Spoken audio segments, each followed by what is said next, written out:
What if the next decision made in Washington doesn't just decide the fate of Iran, but decides the fate of the entire world order we've lived under for 80 years? What if one single move on this chessboard is the difference between a war that stays regional and a crisis that reaches your bank account, your grocery bill, and your sense of safety? Before we go any further, if you want to actually understand what's happening in the world instead of just reacting to headlines, hit subscribe right now, tap the bell, and drop a comment telling me where you're watching from. This channel exists for people who want the real picture, not the panic. Let's get into it. For months now, the world has watched the Iran conflict unfold in pieces. A strike here, a retaliation there, ceasefire talks that rise and collapse within days, oil prices that jump, settle, and jump again. It feels chaotic if you're only watching the news cycle. But if you step back and look at the pattern, it isn't chaotic at all. It's following a logic. And that logic is pointing toward one single moment that could change everything. Right now, the United States is running an air campaign against Iran. Airstrikes, missile intercepts, naval movements in the Gulf. It's costly, it's dramatic, and it dominates the headlines. But here's the uncomfortable truth that very few analysts are willing to say out loud. Air power alone has never been enough to break a determined state. It can damage infrastructure. It can degrade military capability. It cannot force a nation to surrender its will to fight. History has shown this again and again, from Vietnam to Iraq to Afghanistan. Bombs can hurt a country. They rarely defeat one. Iran knows this. Iran has known this for decades. Its military doctrine isn't built around winning a head-on fight with the most powerful air force in the world. It's built around surviving one. Iran has spent years dispersing its command structure, hardening its facilities, and preparing for exactly the kind of prolonged confrontation it's in right now. That means the current air campaign, no matter how intense, is unlikely to produce a clean, decisive outcome. It creates pressure, it creates damage, but it doesn't create an ending. And that's where the real danger begins, because when an air campaign doesn't produce the ending political leaders promised their citizens, there's only one place left to go: escalate further. And the next level of escalation has a name that should worry all of us: ground forces. If American troops ever set foot on Iranian soil in a combat role, this stops being a war contained to missiles and airstrikes. It becomes something categorically different. It becomes an occupation-style conflict inside a country roughly 3 times the size of Iraq, with mountainous terrain, a population primed for resistance, and a government that has spent nearly half a century preparing for this exact scenario. Iraq took the United States nearly a decade to stabilize, at a staggering human and financial cost, in a country with a fraction of Iran's population and geography. Iran would be an entirely different scale of commitment. Now here's the part that most people watching this conflict are missing entirely. This isn't just a story about America and Iran. It's a story about the rest of the world, watching, calculating, and positioning, because a prolonged American ground war in Iran wouldn't just drain resources and lives, it would open a door. And the countries most interested in walking through that door are Russia and China. Think about why. Iran isn't just a regional power to Russia. It's a strategic lifeline. Since Western sanctions cut Russia off from many of its traditional trade routes, Iran has become a critical piece of the corridor connecting Russia to the Indian Ocean and to markets across South Asia. If Iran collapses or becomes consumed by prolonged war and chaos, that corridor collapses with it. Russia has every reason, not out of loyalty but out of pure self-interest, to make sure Iran survives as a functioning state. That's why many analysts believe Russia would not stay silent if the United States committed ground troops to Iran. Not necessarily with soldiers of its own, but with something almost as powerful: a public declaration, a statement drawing a clear line, especially around the use of nuclear weapons in the conflict. Because whoever draws that line first doesn't just shape the war, they shape how the rest of the world sees who is being responsible and who is being reckless. And that single move, a declaration rather than a deployment, could do more damage to America's global standing than any battlefield loss. It would position Russia as the stabilizing force in a crisis America created. It would hand Moscow a propaganda victory it couldn't have manufactured on its own. And it would remove, at least symbolically, one of the few tools that might otherwise force a quick, decisive end to the conflict. Let's talk about what a prolonged ground war would actually cost, because the numbers involved are staggering even before a single soldier crosses the border. The air campaign alone has already required tens of billions of dollars in munitions, fuel, logistics, and support operations. Analysts tracking defense spending have pointed out that missile interceptor stockpiles, the kind used to protect American bases and allies from retaliatory strikes, are already being stretched thin. A ground war would multiply that spending several times over, and it would do so at a moment when the U.S. defense industrial base is already under strain from commitments in Europe and the Pacific. Here's a comparison that puts it in perspective. When the United States invaded Iraq in 2003, initial estimates put the total cost of the war at around $60 billion. By the time the conflict wound down nearly a decade later, Independent studies estimated the real cost, including long-term veteran care and interest on war debt, at well over $1 trillion. Iran is larger, more prepared, and more capable than Iraq ever was. A ground conflict there could dwarf those numbers entirely. Now stay with me, because this is where it stops being just a military story and becomes an economic one that touches every single person watching this video. If you're finding this useful, do me a quick favor.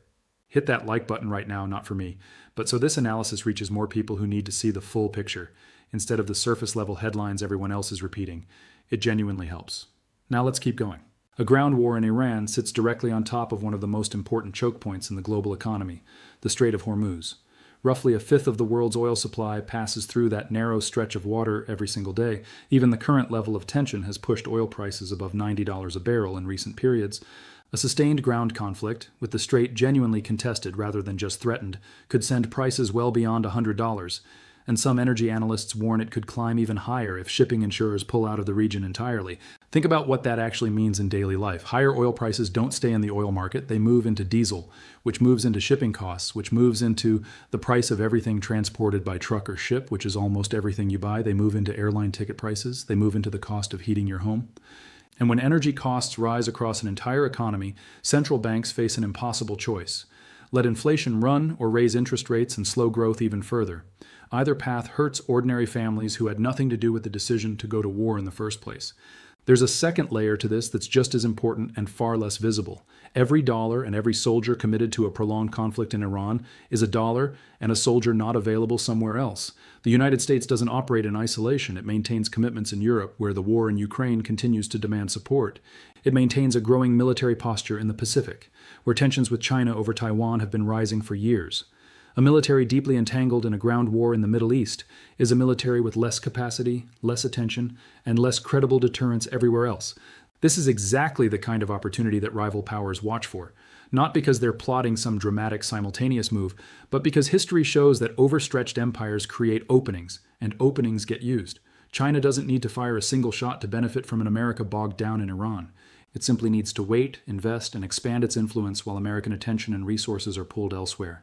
And here's the part that ties everything together into something bigger than any single war: trust. The global financial system runs on trust in the US dollar as the world's reserve currency. That trust isn't guaranteed forever. It's maintained by the perception that the United States is stable, powerful, and predictable. A long, costly, inconclusive war halfway around the world chips away at exactly that perception. Not overnight, not dramatically, quietly. A country here signs a new trade deal that bypasses the dollar. A central bank there increases its gold reserves instead of dollar reserves. None of these moves make headlines on their own. But add them up over months and years, and you start to see a slow shift in the architecture of global finance. This is worth pausing on because it's easy to miss. Gold has been one of the quiet indicators analysts watch closely during periods of geopolitical stress. When central banks and large institutional investors start increasing their gold holdings significantly, it's often read as a signal that confidence in the existing financial order is under strain. It doesn't mean collapse is coming tomorrow. It means smart, cautious money is hedging its bets just in case. Now let's bring this back to the human side, because it's easy to get lost in statistics and strategy and forget that real people are at the center of every part of this. Inside the United States, public support for military conflicts historically drops sharply once casualties begin and a clear endpoint isn't visible. Surveys taken during the current phase of tension already show a majority of Americans skeptical about deeper involvement. A ground war, with the inevitable images of soldiers coming home in caskets and no clear victory to point to, would likely accelerate that skepticism into something closer to political crisis. We've seen this pattern before. It's what happened during Vietnam. It's part of what happened during the later years in Iraq and Afghanistan. Wars without clear, achievable goals don't just cost money and lives. They cost governments their legitimacy in the eyes of the people who elected them. So let's ask the honest question. Will the United States actually send ground troops into Iran? This is where I want to be fair and show you the strongest argument on the other side, because you deserve the full picture, not just the dramatic version. The case against a ground invasion is genuinely strong. American political leadership has lived through Iraq and Afghanistan. The public appetite for another long occupation is low, and polling reflects that clearly. Military planners understand that Iran's terrain and preparedness make a ground campaign enormously difficult, likely far harder than anything faced in Iraq. There's also a simpler, more practical argument. Modern presidents generally prefer operations that can be framed as quick and decisive, not open-ended commitments that risk becoming political anchors around their own administration. All of these factors argue strongly against a full ground invasion ever actually happening. But here's why I think the risk is still real enough to take seriously. Wars rarely escalate because someone makes a single calculated decision to escalate. They escalate because leaders find themselves boxed in, unwilling to accept that the current strategy isn't working, and unwilling to be the one remembered for backing down. When an air campaign fails to produce a clear victory, and the political pressure to show strength keeps building, the temptation to reach for a bigger, more dramatic option doesn't disappear. It grows. Not because it's the wise choice, because it can feel in the moment like the only choice that avoids looking weak. That's the pattern worth watching closely in the months ahead, not a formal announcement of invasion, but the quiet signs that the conversation is shifting. Reports of contingency planning, increased troop movements framed as precautionary, language from officials that shifts from defensive to more assertive. These are the signals that tell you where the wind is actually blowing, long before any official decision is made public. There are a few specific things worth watching if you want to track this yourself instead of just waiting for headlines to tell you what already happened. Watch the language coming out of Moscow. There's a meaningful difference between Russia expressing general concern about the conflict and Russia issuing direct, specific warnings about consequences. That shift in tone from diplomatic to something firmer would be an early signal that the stakes are rising. Watch American defense procurement announcements. When governments start signing emergency contracts for munitions production or asking private manufacturers to prepare for expanded output, it's often a sign that planners are preparing for a longer, larger conflict than what's currently visible. And watch the price of oil and gold together. Oil tells you how the market is pricing immediate disruption. Gold tells you how the market is pricing long-term uncertainty. When both start moving sharply at the same time, it usually means something bigger is being priced in behind the scenes. Let's step back for a moment and think about what's actually at stake here, beyond the immediate war itself. Every major global order in history has eventually faced a moment where the cost of maintaining its power outweighed the benefit of exercising it. The world order built after World War II, with the dollar at its center and American military power backing it up, has lasted longer than most historical systems of its kind. But no system lasts forever simply because it worked in the past. Systems erode when the assumptions holding them together stop being true. That doesn't mean collapse is guaranteed, and it doesn't mean it's imminent. It means the margin for costly mistakes is thinner than it used to be. A prolonged, indecisive war in a country as prepared and as strategically connected as Iran isn't just a military risk. It's a test of whether the current global system can absorb a major shock without cracking in ways that are difficult to repair. If this kind of analysis is giving you a clearer picture than what you're getting from mainstream coverage, share this video with one person who needs to see it too. Send it to a friend, post it in a group chat, whatever works. The more people who understand the actual structure behind these events, the fewer people who get caught off guard by them. Now let's finish this out. Here's what I want you to take away from everything we've covered. This isn't a story about whether America is strong or weak or whether Iran is dangerous or defiant. It's a story about incentives and how incentives, followed by different players, each acting in their own interest, can combine into outcomes that none of them individually wanted. The United States doesn't want a decade-long occupation. Iran doesn't want its cities reduced to rubble. Russia doesn't necessarily want a direct confrontation with a nuclear-armed superpower. And yet, each rational step taken by each side, defending its own position, protecting its own interests, avoiding its own worst outcome, can still add up to a spiral none of them fully control. That's how the biggest crises in history have almost always unfolded. Not through some grand villain plotting global chaos from behind a curtain, but through ordinary decisions, made under pressure, by leaders who believed they had no better option available. World War I didn't start because any single country wanted a continent-wide war. It started through a chain of alliances and obligations that turned a regional assassination into a global catastrophe within weeks. The pattern we're watching in the Middle East right now carries some of that same uncomfortable shapes. So, where does that leave us? It leaves us watching a small number of very specific signals that will tell us far more than any press conference or official statement. Whether ground forces enter the conversation seriously in Washington, whether Moscow shifts from concern to explicit warning, whether defense production shifts onto a wartime footing, whether oil and gold start moving together instead of separately. These aren't abstract numbers on a screen. They're the pulse of a system under strain, and right now, that pulse is worth paying very close attention to.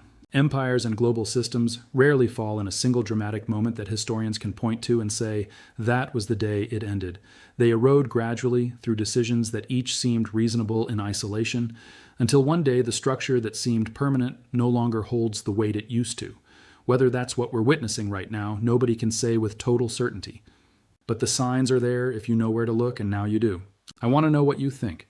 Do you believe this conflict stays contained, or do you think the pressure building right now makes a wider crisis genuinely likely? Write it in the comments below. I read every single one, and your perspective genuinely shapes where this channel goes next. If you made it this far, you clearly care about understanding the world at a level most people don't bother with, so subscribe, stay close, and I'll keep breaking down what's actually happening beneath the headlines. Because the truth is, the moment that changes everything rarely announces itself in advance. It just happens quietly, one decision at a time, until suddenly the whole world looks different than it did the day before.